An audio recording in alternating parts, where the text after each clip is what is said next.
Eu sou Manuel Carvalho e este é o P24. O vinho está a trocar o glamour pela crise. Ao longo dos últimos 20 ou 30 anos, a vinha e o vinho entraram na categoria dos bens de luxo ou do prazer. Apreciar vinhos, distinguir aromas, conhecer castas, tornou-se um ritual quase obrigatório para quem quisesse partilhar uma certa forma contemporânea de estar na vida. Afortunados de todo o mundo correram para o Douro ou para o Alentejo e investiram milhões em vinhas em adegas.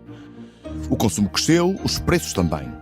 Países em tradição de consumo, como a China ou o Brasil, saíram do anonimato e contribuíram para a explosão de um setor que gera um valor de exportação próximo dos 37 mil milhões de euros por ano em todo o mundo.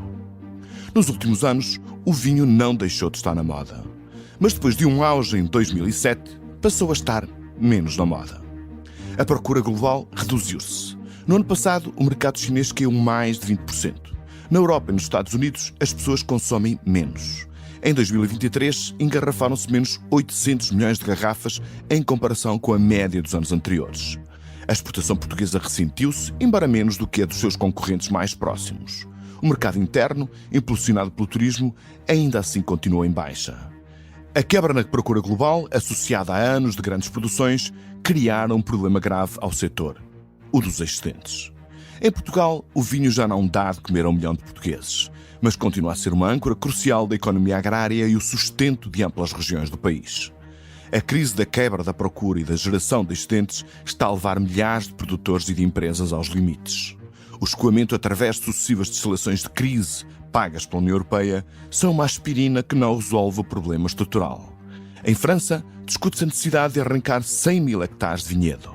E por cá? Como solucionar um problema grave num setor tão importante para a economia nacional e já agora também para a cultura do país? Frederico Falcão, enólogo, presidente da Vinho Portugal, a Associação do Setor para a Promoção Externa dos Vinhos Nacionais, é nosso convidado para discutir o que está em causa.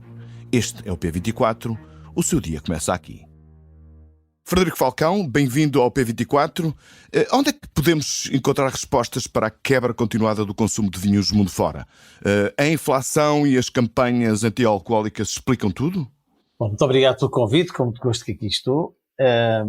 As razões são muito complexas. Aquilo que está a acontecer no mercado mundial de vinho é demasiado complexo para se restringir a um ou dois argumentos, a uma ou duas desculpas.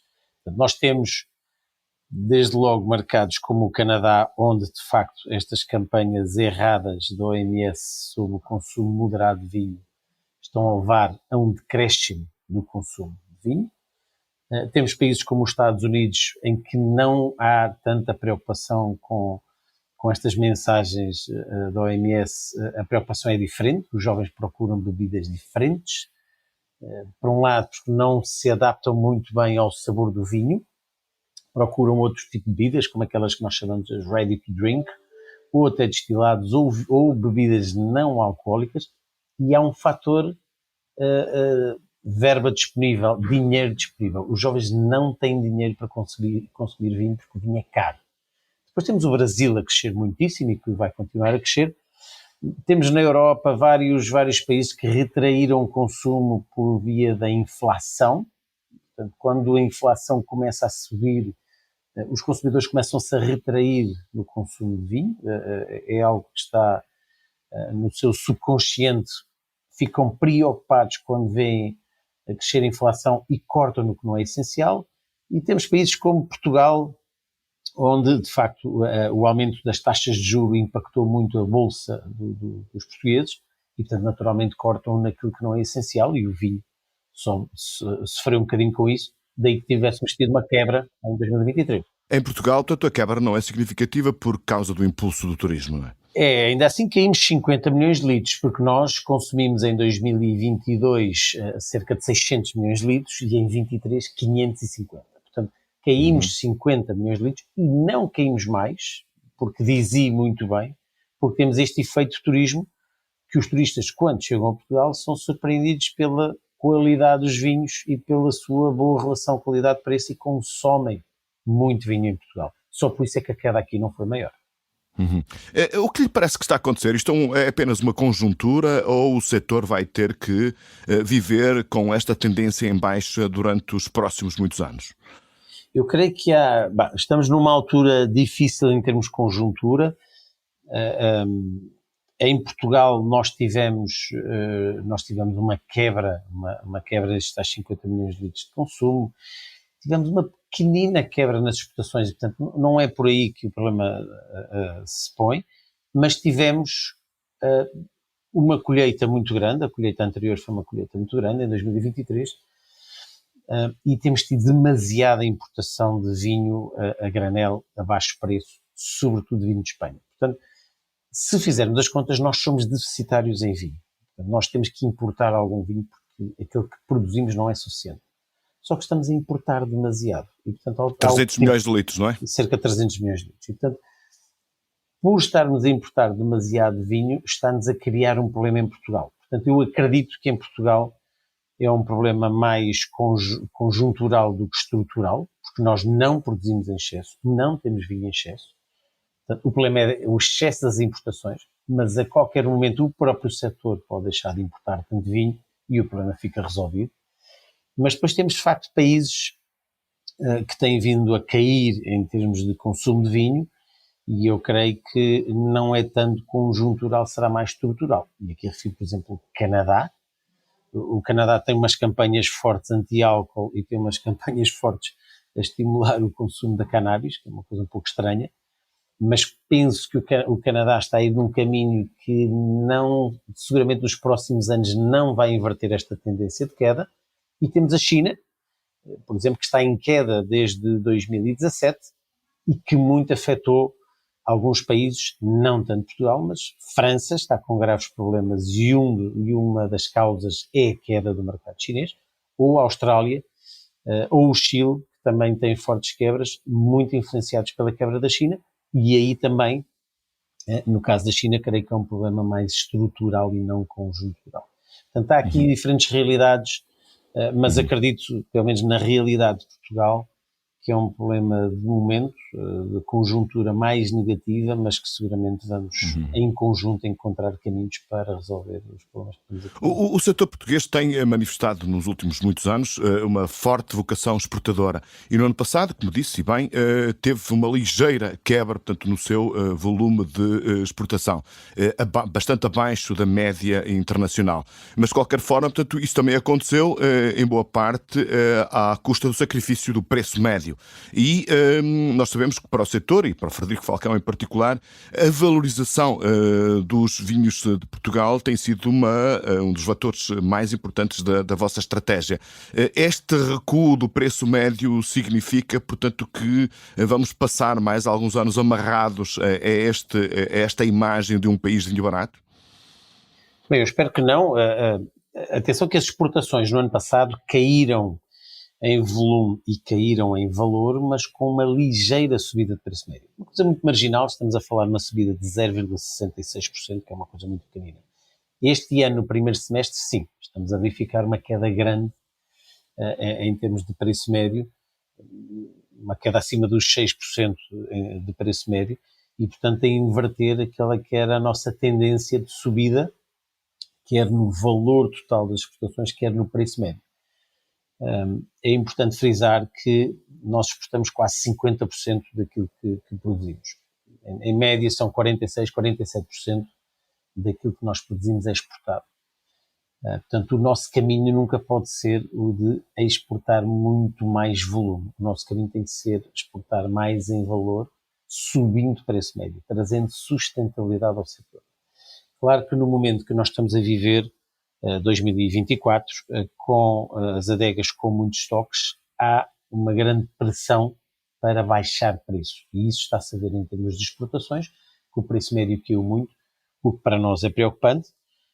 Aquilo que a Vini Portugal anda a fazer nos últimos 27 anos, ou 28 anos quase, é precisamente um trabalho de valorização da marca Portugal, conseguir trazer notoriedade, reconhecimento à marca Vinhos de Portugal e com isso conseguir que os nossos produtores, ou ajudar os nossos produtores a exportarem com um preço médio mais alto.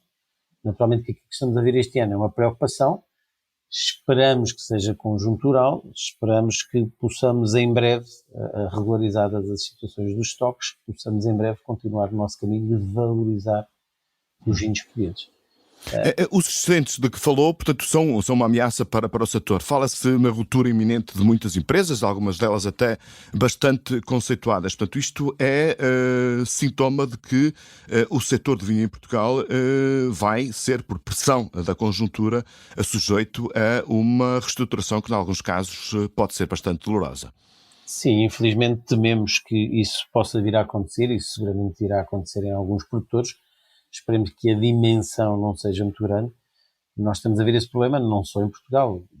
No Novo Mundo, Chile, Argentina, Austrália têm problemas fortes. Os Estados Unidos, a Califórnia está com enormes problemas, está a arrancar milhares de hectares de vinho.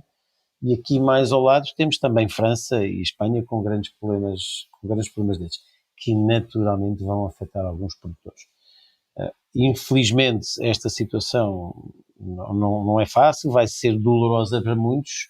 Eu acredito que isto irá repercutir-se em alguns arranques de vinhas, em alguns abandonos de atividade por parte de alguns produtores e também alguma reestruturação. Provavelmente outros produtores irão aproveitar a oportunidade para crescerem, para comprar outras empresas. Portanto, são tempos difíceis, esperemos que passem depressa e que o setor consiga continuar o seu caminho de evolução, como tem seguido até aqui. Falou aí numa questão que é importante. Juntando, portanto, a produção média do país com as importações, o que é facto é que Portugal tem apresentado, portanto, excedentes estruturais nos últimos anos. Ou seja, nos últimos 5 anos tivemos 4 destilações de crise. O que quer dizer, portanto, que estamos com muita dificuldade em vender o vinho que se produz em Portugal. E o Frederico Falcão falou aí também da questão do exemplo que está a acontecer agora em França, onde há uma iniciativa do Governo para arrancar cerca de 100 mil hectares de vinho. Portanto, acha que se justifica nesta fase, neste momento da conjuntura, começar a discutir a sério em programas nacionais de arranque voluntário de vinha? Bom, eu não sigo muito esse caminho porque, de acordo com aquilo que eu tinha falado há bocado, repare, nós consumimos em Portugal 550 milhões de litros. E exportamos 320, ou exportámos no ano passado 320. Portanto, isto dá 870 milhões de litros total, entre consumo e exportações. E nós produzimos 700 milhões. Portanto, nós temos um déficit em Portugal de 150, 170 milhões de litros. O problema é que estamos a importar 300. Porque se nós não importássemos 300, importássemos 150, não havia nenhum problema em Portugal. E este aumento grande de importação de vinho a granel começou em 2018, porque até aí as nossas importações rondavam os 200 milhões de litros, um bocadinho menos, e a partir de 2018 esta importação de facto cresceu de uma forma exponencial, dificilmente. E porquê? E porquê que isso terá acontecido? Conseguimos ter explicações para isso? Eu creio que a maior explicação prende-se com a procura de baixar preços do produto final aos consumidores, ou seja, com mais dificuldade, e nós passámos em Portugal e também na Europa por algumas dificuldades económicas nos últimos anos, ou pelo menos os tempos mais difíceis, mais apertados para a carteira dos portugueses, e procurando os portugueses, ou as pessoas quando iam sobretudo à grande distribuição, procuravam vinhos de valor mais baixo, houve um caminho seguido por muitos produtores que foi importar vinho de Espanha a preço baixo, embalar esse vinho em Portugal, essencialmente nos tais bag-in-box, que estão à venda um bocadinho por todo lado, e até depois na restauração, nos vinhos a jarro, sendo vinhos importados que dizem que são legais e que dizem na rotulagem mistura UE. O problema é que essa mistura UE aparece com uma dimensão muito pequenina, porque a legislação fala que deve ter uma dimensão mínima de 2 milímetros, que é uma coisa muito pequenina. Mas depois toda a imagem do bag-in-box, toda a imagem da embalagem sugere que o vinho é nacional, que o vinho é português. Porque muitas vezes tem nomes, monte de qualquer coisa, que sugere logo Alentejo, com imagens do Alentejo ou com imagens do Douro. E as pessoas ficam convencidas pela imagem da embalagem que aquilo é um produto português. E a letra mistura UE parece uma dimensão muito pequenina. Portanto, esse tem sido, e com isso conseguem os produtores, de facto, colocar vinhos, sobretudo superfícies comerciais, nas grandes superfícies comerciais, vinhos a preços muito mais baixos, que não é fácil nós produzirmos com esses preços em Portugal.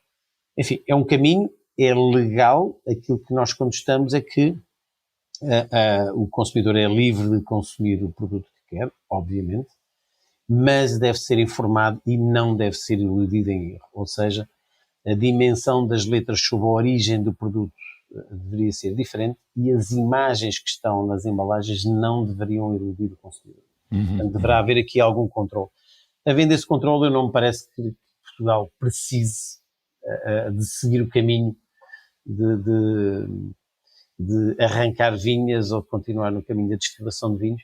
O nosso caminho deve ser valorizar a marca Portugal cada vez mais, continuar a crescer em exportação com a marca Portugal, porque estes produtos que nós estamos a comprar a granel, estes milhões de litros que nós estamos a comprar a granel, não levam a marca Portugal. Portanto, se nós conseguirmos valorizar a marca Portugal, os outros seguramente terão um mercado, mas não é o mercado que nos interessa, que é um mercado de preço muito baixo, e não é por aí que nós garantimos a sustentabilidade do nosso setor. Muito obrigado, Frederico Falcão, pelos teus esclarecimentos. Muito obrigado também.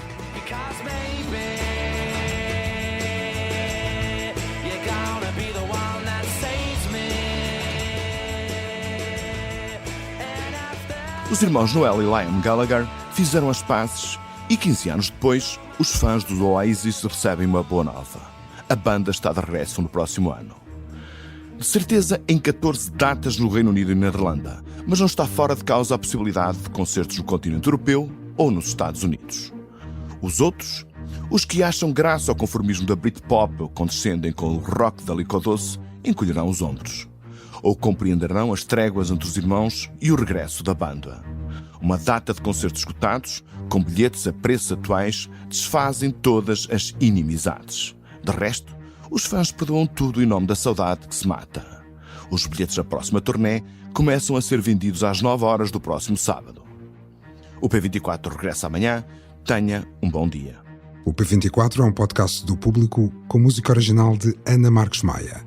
A sonoplastia deste episódio é de Nuno Coelho. O Público fica no ouvido.